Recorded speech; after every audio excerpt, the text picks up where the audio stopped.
السلام عليكم ورحمة الله تعالى وبركاته.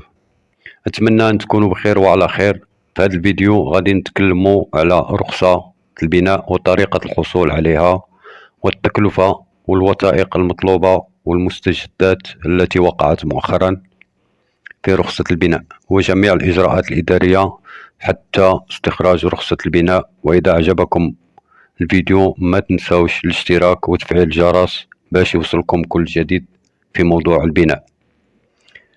وقبل ما نتكلم على رخصة البناء والوثائق والتكلفة والثمن باش كتقام، سأضع كالعادة عدة تصاميم هندسية أي بلانات لعدة بقع أرضية ليستفيد الجميع، وبالأخص اللي باغي يدير البلان شي بقعة شاريها شحال هادي. والآن كما كتشاهدوا هذه تصاميم هندسية أي بلانات مساحات مختلفة لعدة بقع تاهي بمساحات مختلفة. كاين الفاصاد دو فاصاد فيهم ار بلس 2 وكاين ار بلس 3، ومن هنا لقدام ان شاء الله غادي نحطو ار بلس 7 بور لي زيموبل وبلانات خاصين بالفيلات حتى يستفيد الجميع.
والآن للحصول على رخصة البناء لابد من 3 وثائق ضرورية قبل ما تمشي عند المهندس.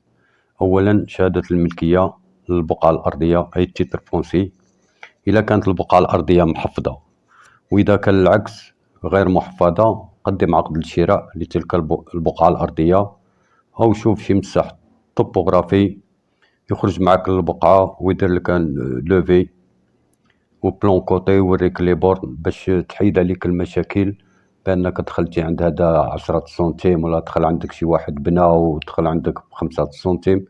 المهم عطي المساح الطوبوغرافي هو غادي يتكلف لك بهاد التيتر ديالك. وثيقة أخرى فيها الحساب تاع المساحة للبقعة أي الكالكول دو كونتورونس، تما البلون كاداسترال تاع البقعة. وهاد 3 الوثائق كتجبدهم من المحافظة كتخلص عليهم تقريبا شي 170 درهم، ولا كتجبدهم عن البوابة من البوابة الإلكترونية اللي دايرها المحافظة لهذا الغرض، وهي www.ancfcc.gov.ma. وغادي نخلي لكم هذا الرابط أسفل الفيديو. وبعد ذلك كتشوف شي مهندس معماري يدير لك البلان، والثمن تاع البلان راه ذكرته في الفيديو السابق وستجدون الرابط الفيديو في الأسفل. اطلب من المهندس اولا يدير لك شي كروكي باش تشوف كي غتطلع عندك لاميناجمون تاع البلان، وإلا عجبك توكل على الله وهو كيتكلف، لان غيدفعوا البوابة الإلكترونية رخصة، لأن من قبل كان المهندس كيدي الدوسي للبلدية، لكن الآن المهندس ولا كيدفع البلان باش يطلب الرخصة عبر البوابة الإلكترونية رخصة.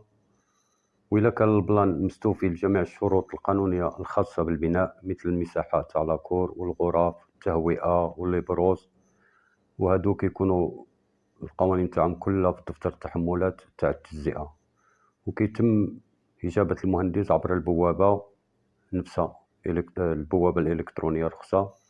وفاش كيتقبل طلب الرخصة المهندس كيعلم الملك بأن الرخصة جاهزة في البلدية، وكتمشي نتا للبلدية باش تخلص رخصة البناء، وكتخلص واحد الرخصة أخرى الاحتلال الملك العام فين غتحط السلعة.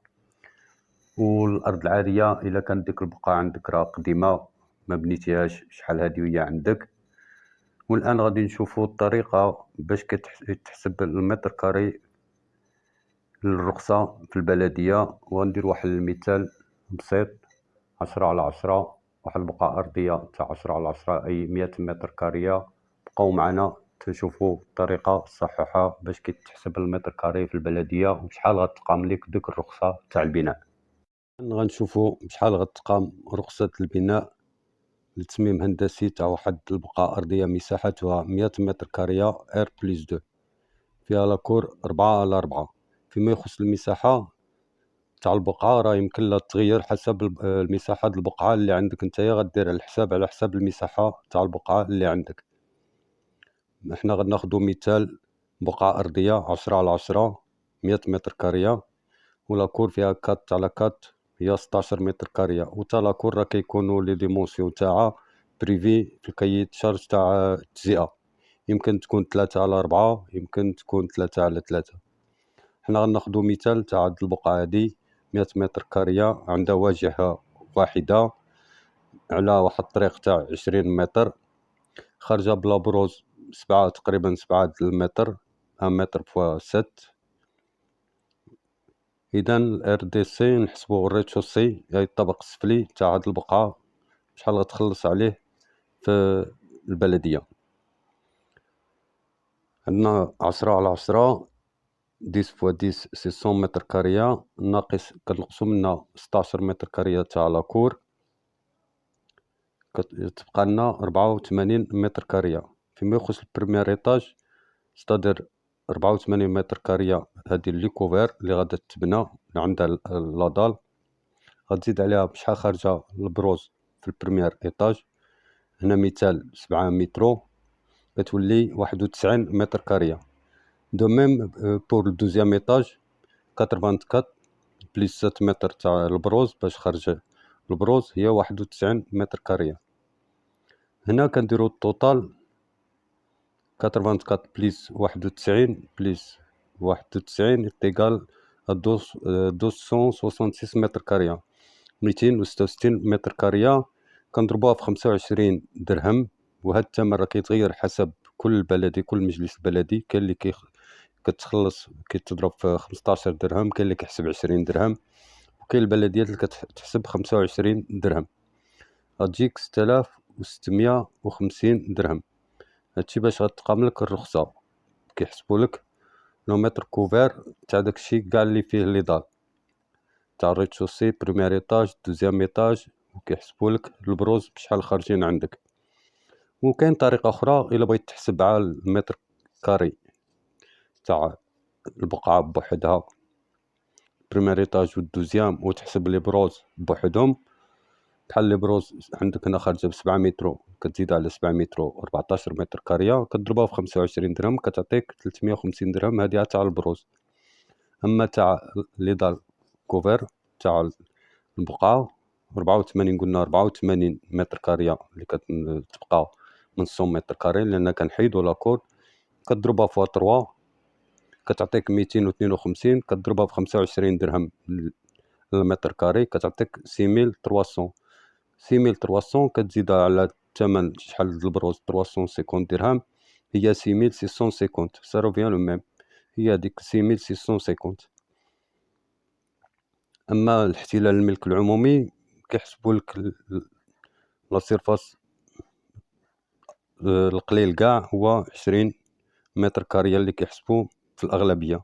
كاين اللي كتكون عنده 30 متر كارية، كاين اللي كيحتاج 40 متر كارية، كتضربها حتى هي ب25 درهم كتعطيك 500 درهم كتزيدها على 6650 كتعطيك 7150 درهم. هادي باش كتقام رخصة تاع البناء تاع واحد الأرض فيها 100 متر كارية، البلان ديالها R+2 فاصادة وحدة. يمكن إلى هنا عرفنا شحال غادي تخلص في البلدية 7150 درهم. هادي تاع قلنا تاع بقعة 100 متر كارية، ويمكن تكون عندك قل إلا كانت عندك 80 متر ولا 70 متر كارية تخلص قل، كانت كتر كتزيد تخلص كتر، سا ديبون على لا سيرفاس. المهم ديما كيتحسب المتر كاري كوفير باش كتحسب الرخصة في البلدية. يمكن أني كنتمنى أن هذه المعلومة تفيدكم، ونتلاقاو إن شاء الله في فيديو قادم، وما تنساوش لايك واشتراك وشجعونا باش الفيديو القادم إن شاء الله غادي نديرو الكالكيل تاع واحد ار بليس دو، بشحال غتقام لك البني تاع ار بليس دو، جوج طبقات، فاصادة وحدة، تكون فاصادة وحدة ولا دو فاصاد. على أي حال إلى الفيديو القادم إن شاء الله. السلام عليكم ورحمة الله تعالى وبركاته.